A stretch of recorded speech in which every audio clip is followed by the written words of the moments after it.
Today we're going to travel back in time to a story that's really important in American history.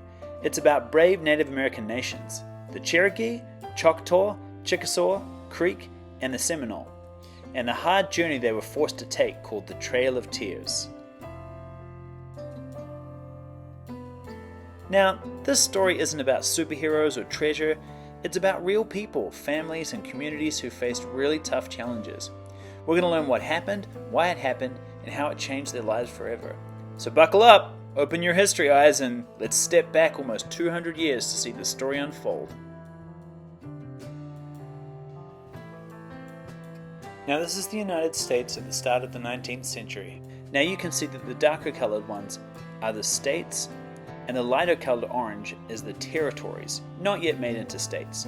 One of the really important ones was the Oklahoma Territory, which was called the Indian Reservation Land. As the United States grew, they wanted land in the southeast. Native nations had lived there for generations, farming and building communities. Settlers wanted the land for cotton and farming, which created conflict. The Chickasaw lived in Mississippi, Alabama, and Tennessee. They were brave warriors.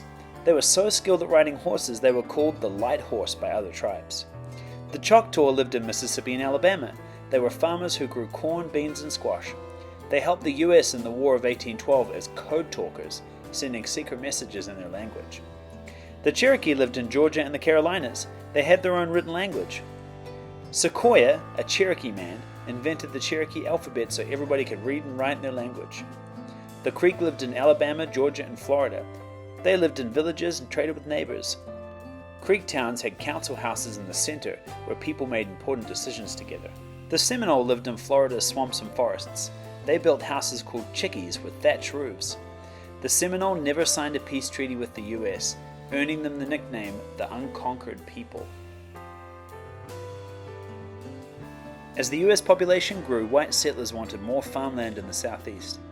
These Native American nations lived on land that settlers believed should belong to the United States.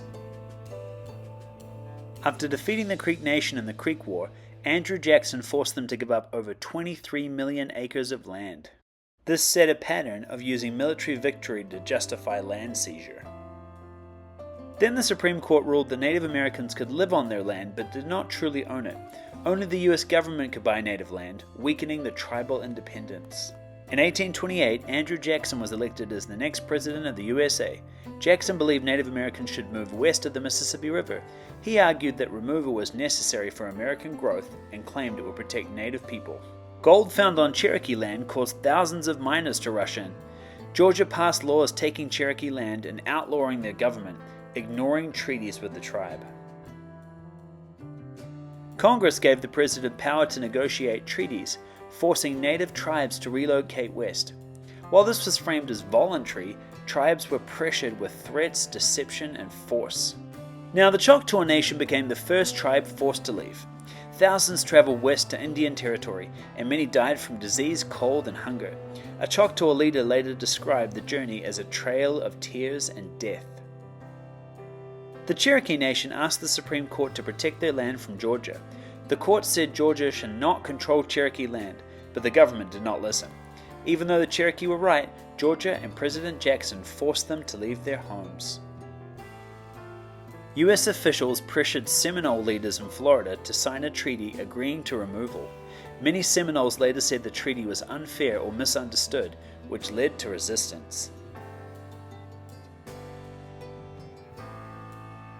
The Seminole were forced to leave across a pretty unique way. They had to travel across the ocean and then move up through land the rest of the way. But some Seminoles stayed behind to fight and resist the government.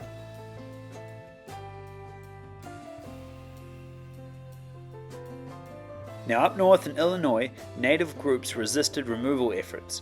The war ended in defeat for Native forces and increased government support for forced removal across the country. As U.S. officials began forcing Creeks into removal camps, some Creeks resisted. Fighting broke out in Alabama, but U.S. troops quickly defeated the resistance. The U.S. soldiers forced Creek families into camps and marched them west. Poor planning, lack of food, and disease caused thousands of deaths.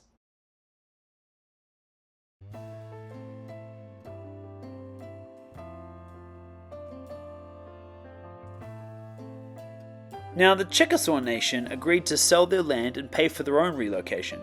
Even with better planning, many still suffered from sickness, hunger, and exposure.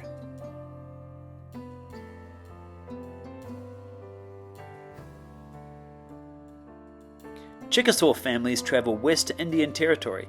Despite organizing their removal themselves, many died from disease and harsh travel conditions.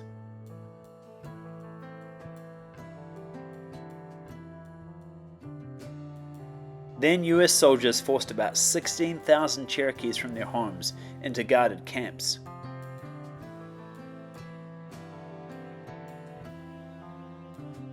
Homes were destroyed, property was stolen, and families were separated.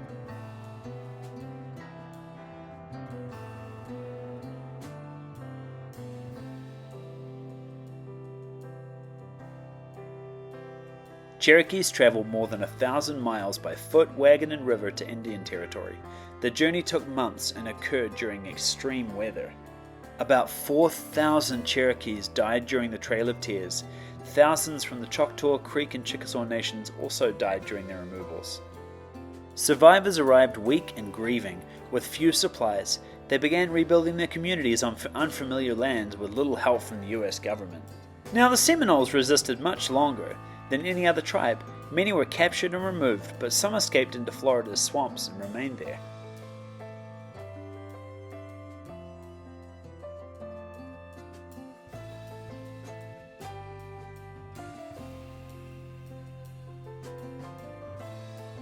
Multiple tribes were forced to share the same land. Promises of permanent ownership were broken as settlers continued moving west. Native nations lost their ancestral homelands, sacred sites, and tens of thousands of lives. The Trail of Tears became a lasting symbol of injustice and broken promises in the United States.